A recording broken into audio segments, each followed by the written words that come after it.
दुनिया का सबसे पावरफुल देश, इलेक्शन का सबसे बड़ा कैंडिडेट, हजारों लोगों की भीड़ और अचानक बम, एक गोली चलती है और पूरी हिस्ट्री वही रुक जाती है। 13 जुलाई 2024 को यह सिर्फ डोनाल्ड ट्रंप पर अटैक नहीं था, ये पूरी अमेरिकन डेमोक्रेसी के लिए एक वार्निंग थी।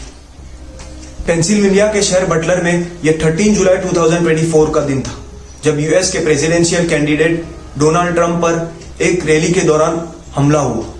याद है 2024 में डोनाल्ड ट्रंप यूएस के प्रेसिडेंट तो नहीं थे, लेकिन 2024 इलेक्शन के सबसे स्ट्रॉन्ग कैंडिडेट थे। उनकी रैली के अंदर लाखों लोग इमोशनली कनेक्टेड थे और यही 13 जुलाई 2024 की शाम को उन्होंने एक रैली रखी हुई थी और इस रैली के दौरान 3 गोलियों की आवाज आती है। डोनाल्ड ट्रंप को गोली तो लगती है, लेकिन उनकी जान बच जाती है।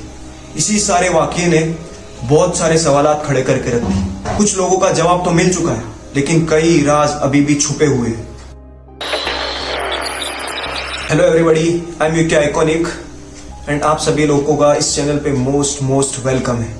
दोस्तों, नवंबर 2024 में यूएस प्रेसिडेंशियल इलेक्शन एक्सपेक्टेड है और इसी की कैंपेन के दौरान डोनाल्ड ट्रंप ने पेंसिल्वेनिया के शहर बटलर में अवामी ताकत का मुजाहिरा किया।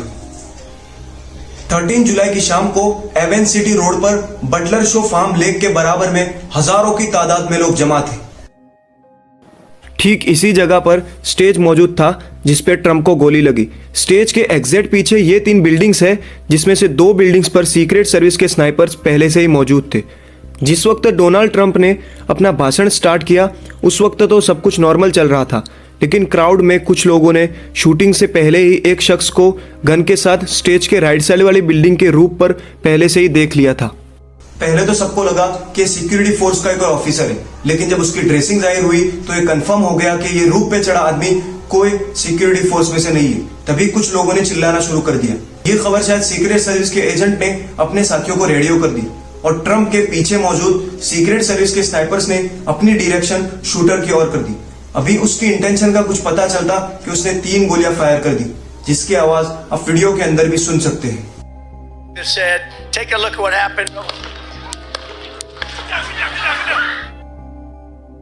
याद रहे कि शूटर और ट्रंप के स्टेज के बीच सिर्फ 410 फीट का ही फासला था और एंड मौके पर कुदरती तौर पर ट्रंप ने अपना सर हल्का सा हिलाया और गोली उनके कान को टच करते हुए निकल गई।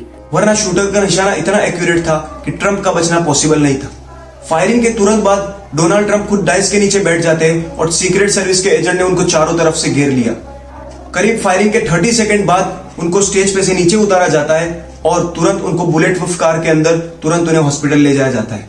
जब डोनाल्ड ट्रंप डाइस के नीचे बैठे हुए थे तब स्नाइपर्स ने शूटर को मार गिराया। इस पूरी प्रोसेस के अंदर इतना कम समय लगा कि शूटर को रूफ पे से नीचे उतरने का टाइम ही नहीं मिला।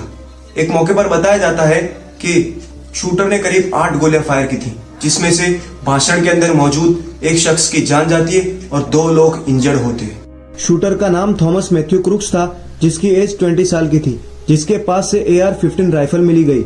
जिस जगह पर ट्रंप पे हमला हुआ था, शूटर वहां से 70 किलोमीटर दूर बेथल पार्क में रहता था। इसने 2022 में बेथल पार्क हाई स्कूल से ग्रेजुएशन की थी। फिलहाल वो नर्सिंग होम किचन के अंदर जॉब करता था। इसके कुलीग्स ने बताया कि थॉमस मैथ्यू के अंदर उनको कोई भी अनयूजुअल बिहेवियर नजर नहीं आया, लेकिन हाल ही में उसने लोकल शूटिंग क्लब के अंदर मेंबरशिप करवाई थी। क्लेटन स्पोर्ट्समैन क्लब में कुछ मुख्तलिफ रेंजेस मौजूद है, जिसमें से मैक्सिमम टारगेट का डिस्टेंस 560 फीट है। ट्रंप पे हमला करने से एक दिन पहले लोकल स्टोर से थॉमस मैथ्यू ने एम्यूनेशन के 50 राउंड्स और एक सीढ़ी खरीदी और जो गन उसने हमला करने के लिए यूज की थी वो दरअसल उसके पिता ने खरीदी थी। शूटिंग वाले दिन उसने अपने नर्सिंग किचन से छुट्टी ली और अपने कुलीग्स को बताया कि वो कल तक आ जाएगा। उसी दिन सुबह उसके पिता ने पुलिस के अंदर कंप्लेंट दर्ज करवाई कि उनका बेटा लापता हो गया है। ट्रंप पे हमला होने के बाद बहुत सारे सवालात खड़े हो गए कि आखिरकार 20 साल के थॉमस ने ऐसा क्यों किया और किसके कहने पे किया, या जब वो दिन की रोशनी के अंदर खुल्लम खुल्ला वहां पर गन के साथ रूप पे मौजूद था तब सीक्रेट सर्विस के एजेंट ने उसको क्यों और वो इतने सारे लोगों के बीच में हथियार के साथ वहां पर जाने में कामयाब कैसे हुआ। थॉमस का पर्सनल फैसला रखता है। उसके घर से और गाड़ी से बॉम्ब बनाने का सामान भी मिल चुका है।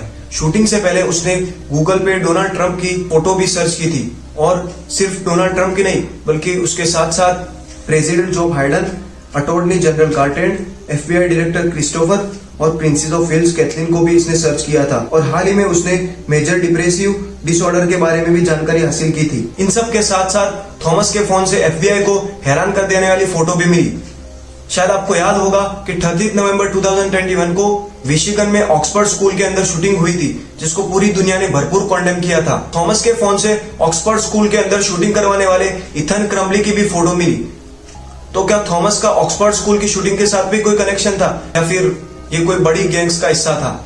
ये अभी तक तो कोई जानकारी नहीं है, लेकिन इतना पक्का है कि 1 नवंबर 2021 से ही ये जब 18 साल का हुआ था तब से रिपब्लिकन पार्टी का ही वोटर था। वही पार्टी जिसके टिकट से पिछली बार डोनाल्ड ट्रंप जीतकर प्रेसिडेंट बने थे। इस पूरी कहानी के बारे में आपकी क्या राय है कमेंट सेक्शन के अंदर जरूर बताना।